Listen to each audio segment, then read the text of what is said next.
Good morning, kids, and today we're here to check out a brand new game theory. Yeah, and it's about chapter 3 of Poppy Playtime's How We Shouldn't Trust Ollie. Let's hop in and see what's going on with this mysterious voice beyond the phone.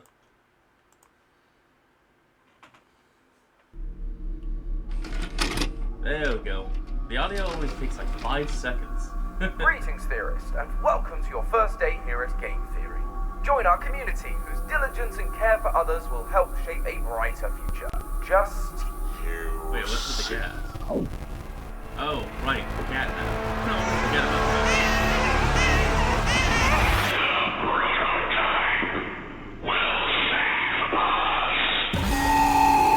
Yeah, he's done a good job of that so Hello, far. Internet. Welcome to Game Theory, the show that might be a little late to the Poppy party, but hey, so are mob games, so fair is fair. Now, I'm sure you're probably wondering why MatPat suddenly sounds British, so let me introduce myself. I'm Tom. I'm from England. I'm What up, allergic to Tom? apples. I want to be Dorko at axe throwing.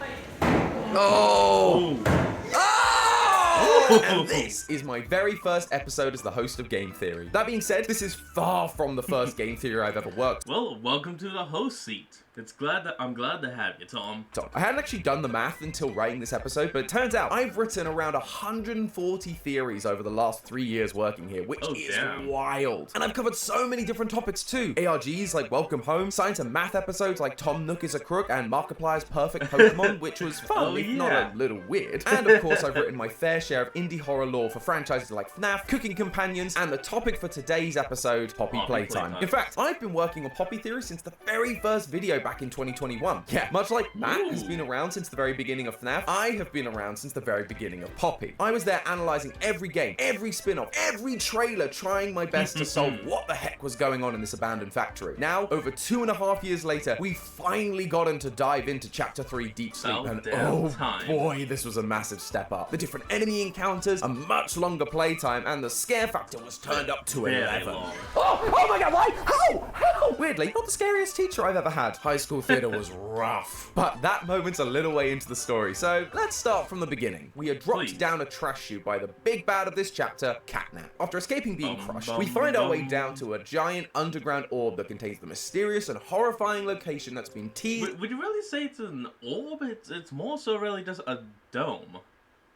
Since the No, end it's a of pill. chapter There 2, you the go. Playcare. As we Because you can descend, go we are down. introduced to a new character, Ollie, a young boy that speaks to us over a telephone and is working alongside Poppy and Kissy to take down the prototype. I know you're probably mad at Poppy for not letting you escape, but she needs you. We need you. You are our Not my mission. problem. Together, we can save a lot of people. And by the way, my name is Ollie. Nice to meet you. Together, we solve some puzzles, have Yeah, a few nice to meet you. hallucinations, and encounter the terrifying Mr. Light and her good friend Barb.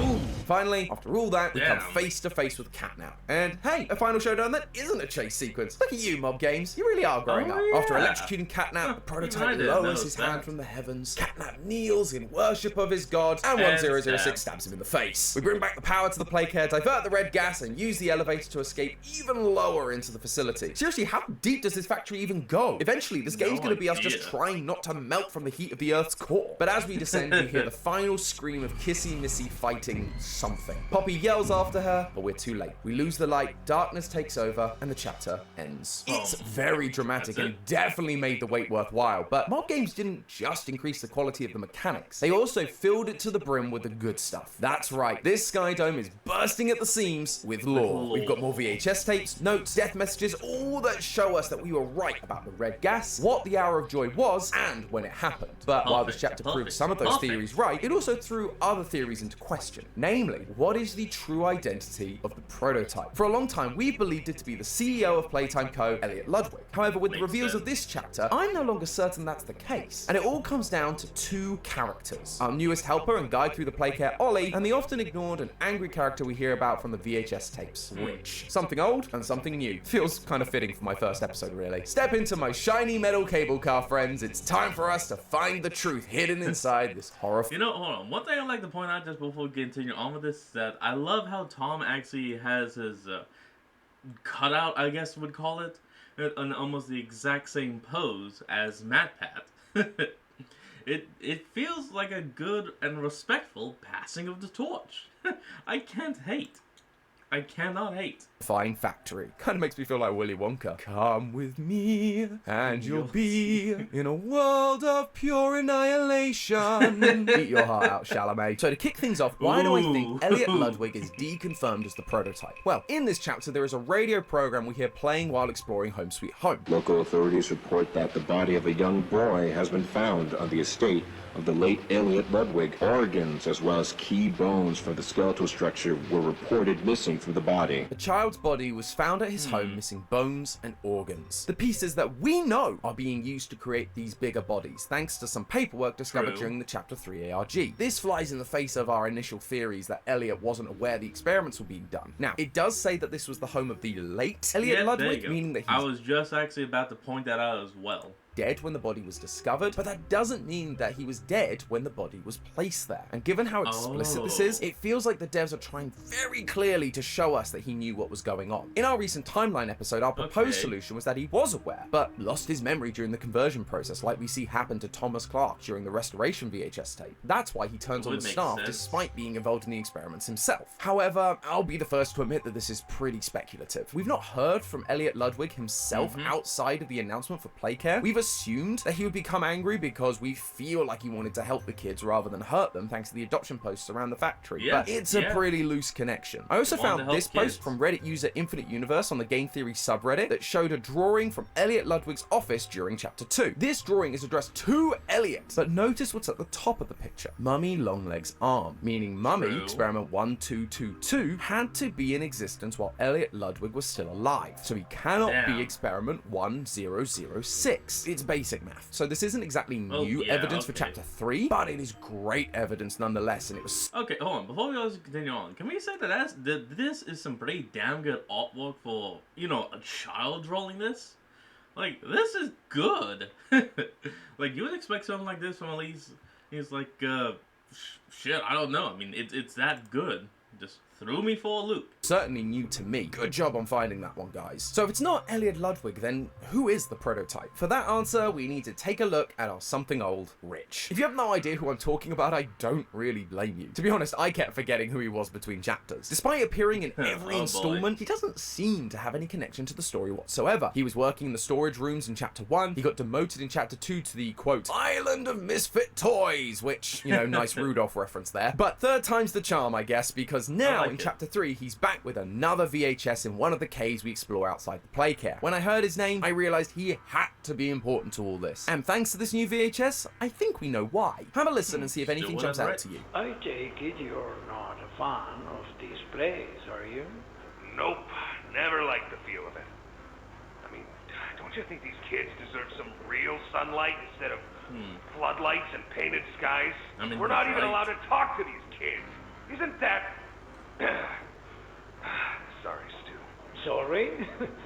That doesn't sound like the Rich I know. Well, trying to stop being so pissed off all the time.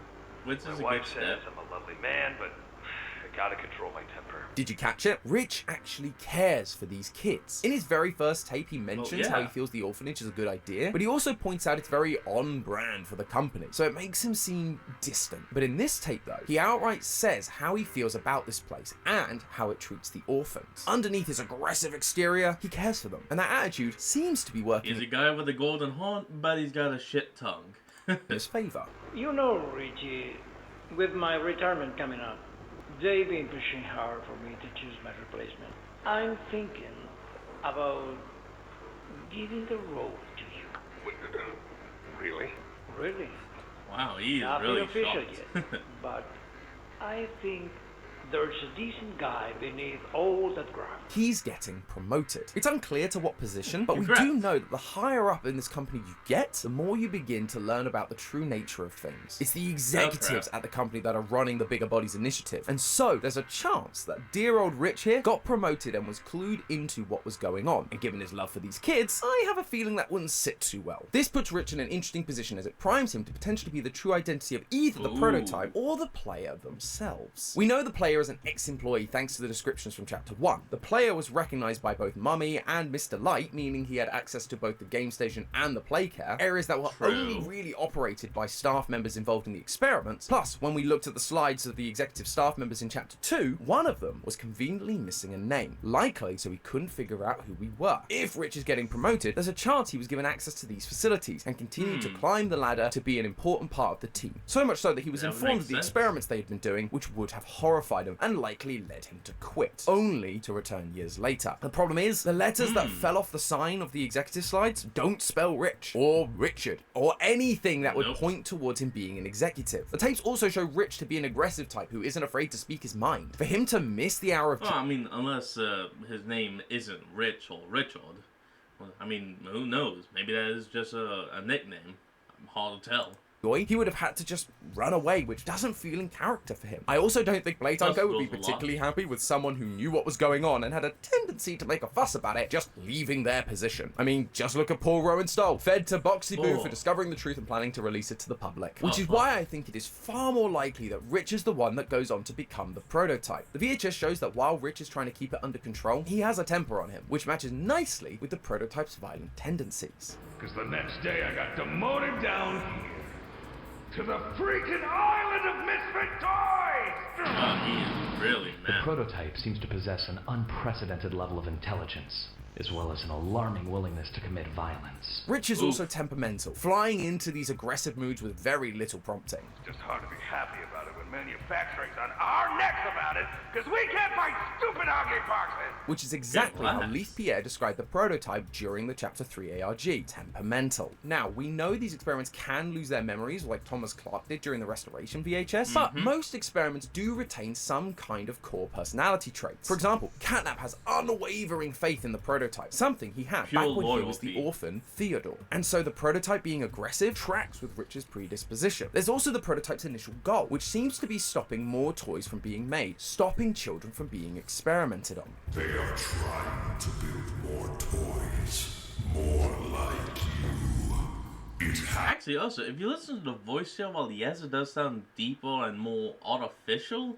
it almost does match Richard, especially when he's pissed off. Has to be stopped. Which again ties into Rich's protective attitude towards these orphans. Don't you think these kids deserve some real sunlight instead of floodlights and painted skies? But once again, that's all interpretation. Mapping one character's emotions onto another isn't exactly solid proof. However, there is one more piece of evidence that I think ties Rich to the prototype in a pretty undeniable way. Outside the Playcare Dome, we can find Catnap worshipping the prototype at a shrine that's built using scrap metal and toy parts. But what's interesting about it is this part right at the front, a human skeleton, acting as the head of this abomination. But it's not just any skeleton either. Yeah, this skeleton is wearing a hard hat. I know, that's seems like a really random detail, but think back to all the tapes we found of Rich so far. Each one has been found in the location that Rich was working in. Chapter 1 was the storage room, Chapter 2 was the rejected toy room, and in Chapter 3 we find his tape inside the cave next to toolboxes, construction platforms, and builder's lights. Rich is working in construction, likely after being demoted again from the rejected toy department. Now, I'm not saying that this skeleton is Rich. Instead, I'm saying that much like this shrine is symbolically showing us the prototype and how it's made of lots of toys, this skeleton is symbolically trying to tell us that Rich, a construction worker, is the human inside the prototype. A man who was angry at the company for destroying the lives of these innocent children, and so given the opportunity, took revenge. It also lines up pretty well from a timeline perspective. It might be easy to think that if Rich became the prototype, he couldn't be angry at the company or their experiments, as the children weren't turned into toys until after the prototype was made. But that isn't necessarily the case. Remember, the prototype is experiment 1006, and in Elliot Ludwig's office, there's a note talking about the experiment using poppy gel to revive dead rats. It's the one that has the line about using larger subjects, i.e. children. This test was labeled 814, almost 200 experiments before the prototype came into existence, meaning there were 200 failed experiments before they found success. This is what Rich discovered, the plans to turn these kids into monsters. Maybe he even witnessed those 200 experiments fail, the lives of those orphans lost in the pursuit of science, innovation, and cheap labor. So he did what he always did. He complained. He tried to get it shut down, but obviously it didn't work, and Playtime Co did the only thing they could do to stop him going to the press. They used him as another test subject, helping to create the first successful experiment, 1006. And so he rallied the toys to help him take revenge on those who harmed them, promising them the one thing they longed for.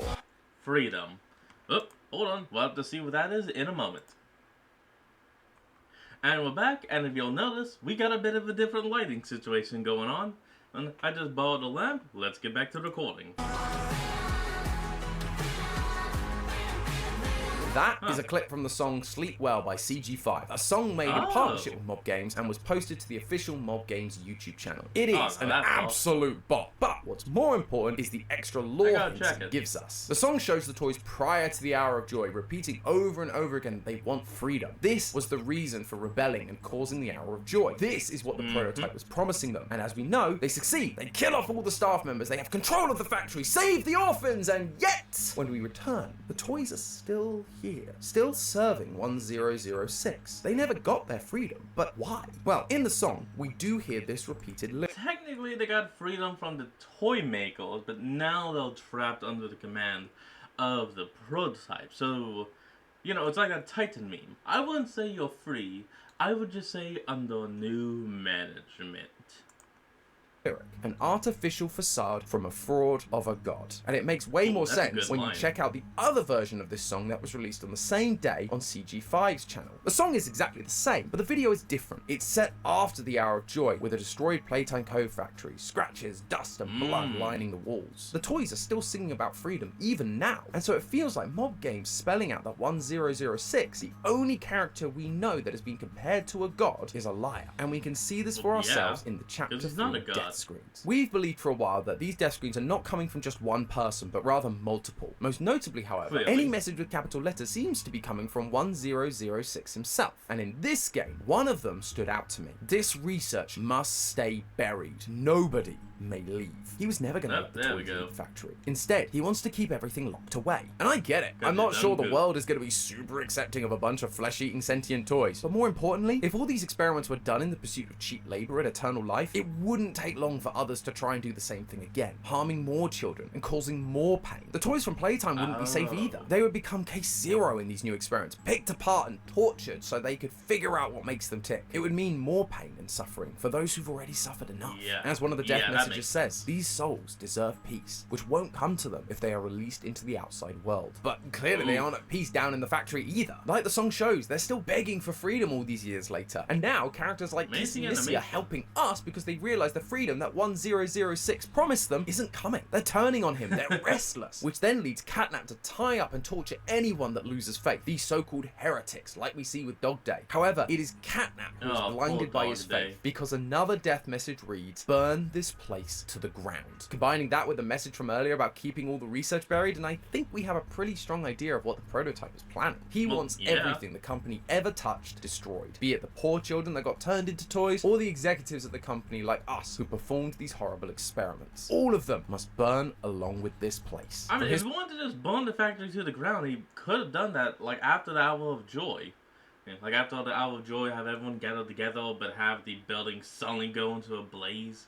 Is maybe toys try to escape, but because of the fluff exterior, they start to burn and melt away as well. Like, this perspective, this is an act of mercy, at least for the toys. They will finally be put to rest. Finally, they will know peace. Which is why, while Catnap is suffering during Chapter 3's final boss fight, rather than helping him, the prototype kills him and drags him away. He stopped Catnap's suffering. But for those of us who did these horrible things, we need to see justice. And that is why we are here. We are the last senior employee that remains. We need to pay for our crimes to make sure that the horrors that happened in this place never happen again. But for that to work, he'd need to lure us here, to put us in dangerous scenarios we likely won't escape from. Something that stood out to me was the final tape we receive in this chapter, a tape from Harley Sawyer, the doctor, the one who started the Bigger Bodies Initiative, talking to 1006. There are a couple of key details in this tape, like the fact the prototype occasionally slips from singular pronouns to plurals. I possess a question. You stick us. Beat us. Tear at flesh. Okay, hold on. That should though be clear. When he's saying the us and we, he's clearly meaning all the toys. Everyone that's been turned into something. And it's not like there's more than one inside that body. We're not doing a FNAF. No. It's literally just we as a collective, not we multiples in one. We're not doing a FNAF, people. They're not doing it for Which now. does make sense when you consider he's adding other toys to himself, making them part of him, like Mummy Longlegs told us. But the big takeaway for me was this last section. Regardless, I learn something new about you every day. Thank you. You thank me?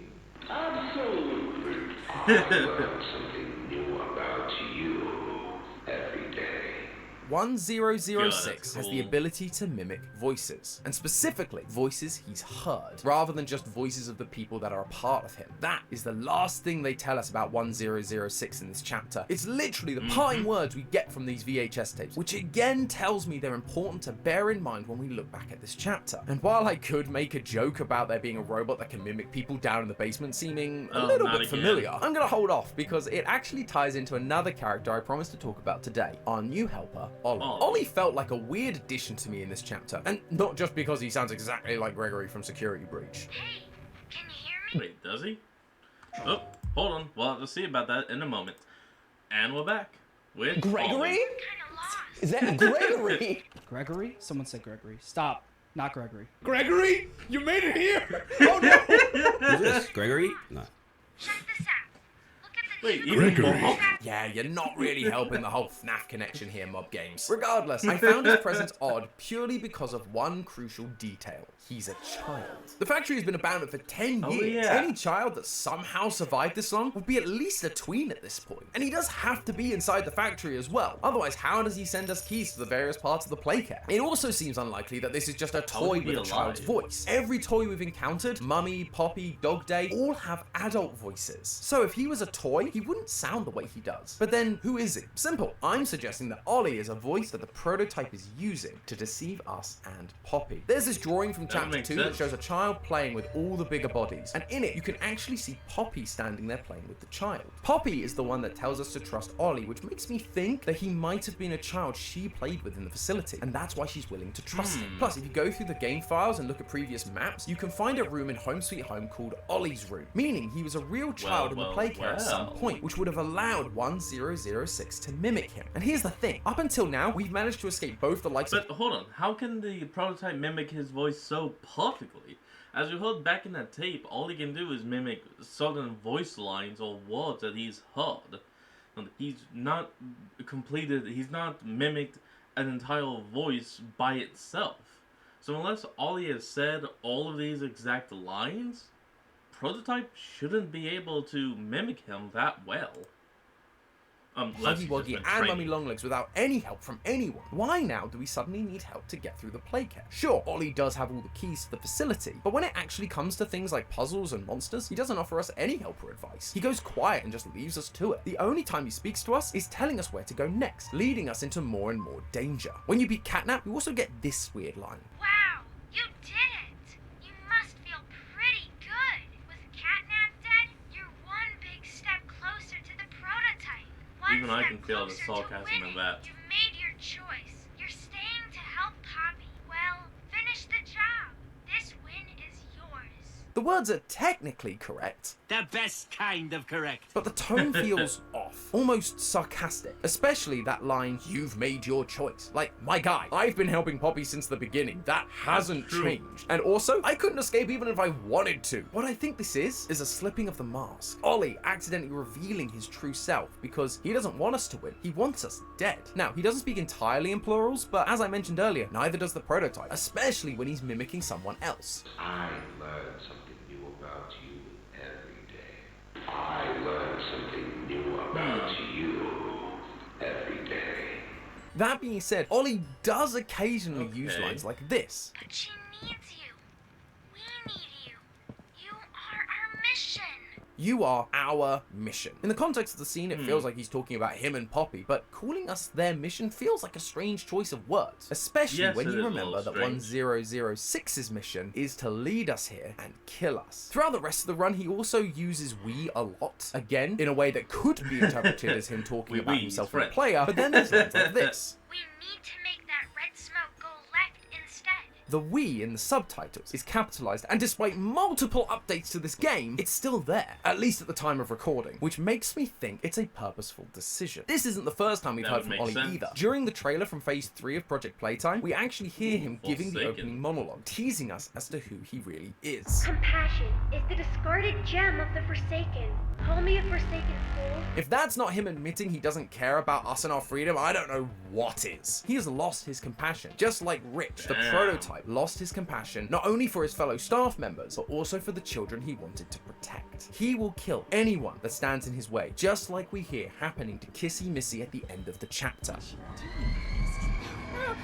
Him telling us that he is a wayward plaything cast aside and lost in the depths of abandonment is literally what happened to the prototype. He was just a plaything to Harley Sawyer, and then eventually cast aside into the depths of the facility once he finished serving his purpose. And remember when I said that 1006 speaks in capital letters? Well, in Project Playtime, the VHS tapes use the same capital letters, and its use of plurals seems to confirm that our theory that this is 1006 is right. We understand you desire answers. You wonder who we are. It was your doing that made us. And in Phase 2, we actually receive a gift from 1006. You may have noticed it. It is the phone. A telephone that will be oh so familiar to anyone that has played Chapter 3. It's a Chapter 3 phone. Oh, Ollie's phone. The telephone, the monologue, the mimicking voices, it all points to our new friend Ollie actually being the prototype. A fake voice mimicked from a child he once knew to give us a false sense of security and allow us to be manipulated. All in the hopes of fulfilling his goal of burning down the company that has tortured so many people. But after all this time, the prototype, Rich, the once kind man who dared to stand up for what he believed in, he doesn't care who he hurts. You, Poppy, even the children he swore to protect. Their deaths are now just what it takes to see Playtime Co.'s legacy removed from the face of the earth. And so, if we want any chance of surviving the next chapter, we need to remember one thing. Don't trust Ollie. And also remember, that's just a theory. A game theory! Thanks for watching. And if you're hungry for more Well, everyone, that was a pretty good video, and I'm sorry. Yeah, and I thank you all for joining me in today's episode. Remember to like, comment, and subscribe for more. Link to the original will be in the description below, and I'll see you folks next time when we flick on. Peace out.